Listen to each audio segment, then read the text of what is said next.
The homeless man ignored my pleas and crushed the last of my pills under his heel. I suffer from a lung condition that requires daily medication to keep under control. My doctor had strongly advised me against long trips, but I didn't follow. I had to see my children one more time when I arrived in Las Vegas. My youngest daughter had even rented a stretched Cadillac to pick me up. She brought me back to her luxurious apartment, and I felt a sense of relief seeing how well she seemed to be doing. She told me she'd made reservations at a revolving rooftop restaurant for dinner. Just then, the doorbell rang. It was her neighbor asking if Rosie could watch their child last minute. Before my daughter could refuse, I happily agreed to take care of the little one. That night, I carefully picked out the debris from what was left of my medication and swallowed the last dusty fragments with water. The phone began to ring. Rosie was busy putting the child to sleep.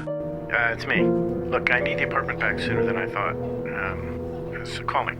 At dinner, I told my daughter I'd run out of medicine and had to return home the next day.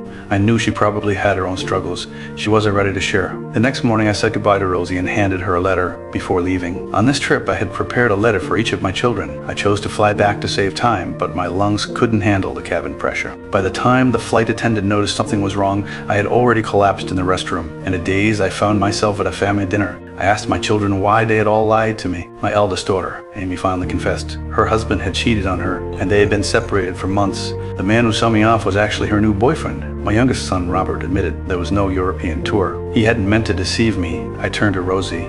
"That child is yours, isn't he?" She tearfully replied that she'd told her mother, but hadn't found the courage to tell me yet. When I asked about David, the rain began pouring from the sky. The children hurried back inside, and I woke abruptly from the dream. The three of them were gathered around my hospital bed. I didn't want to hear any more well-intentioned lies. I just needed to know what had happened to David. After I pressed them again and again, Amy finally broke down in tears. David had died of an overdose in Mexico. He'd been struggling with depression ever since their mother passed away. Tears rolled down my aged face as I lay in that hospital bed. In my dream, David stood beside me full of remorse.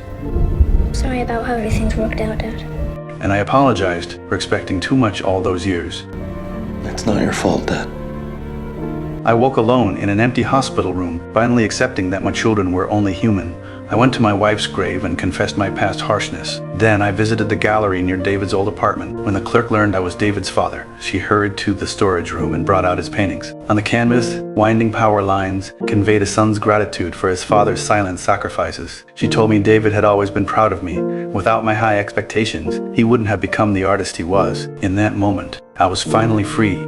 That Christmas, I wasn't preparing dinner alone. My children and I worked together to make the meal. Robert lit a candle in front of David's photo, a light to guide him home. Life was still imperfect, but home had once again become our safe harbor.